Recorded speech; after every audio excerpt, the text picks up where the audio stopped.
Whether you're looking at military or commercial activities, it's the same principle drive that should animate anyone. And that should be to strive towards the goal, to be aware of potential pitfalls, but not to concentrate on them. To have a basic strategy aiming for the goal, but not to plan B and plan C and plan D. The more plans you have, and the more alternate plans you have, the more you're actually planning to fail. And that's well known in the military circles.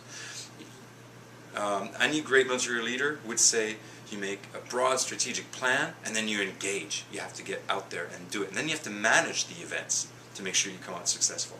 That's how we engage in ice canoeing. That's how I engage at work. And that's how I used to engage my work in the military when I was a member of the Canadian Armed Forces.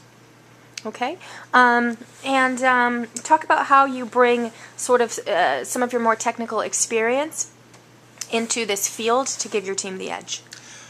Ice canoeing is really great because it allows anyone with a tinkering mind or with a can-do attitude to build your own stuff.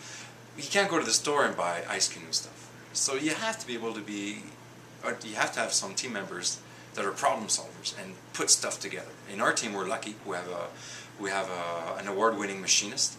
We have engineers, designers such as myself, and we've got people who are in charge of managing large amounts of engineers. So we can all sit down on a piece of paper and say, hey, wait a minute, this type of shape would work better, or this type of structure would survive better the impact, or a very simple thing that we did years ago that took a couple of years to put into play is we want a canoe that's as quiet as possible. We want nothing rattling, nothing bouncing around, everything in its place and a place for everything, which is a very solid motto in the military, by the way.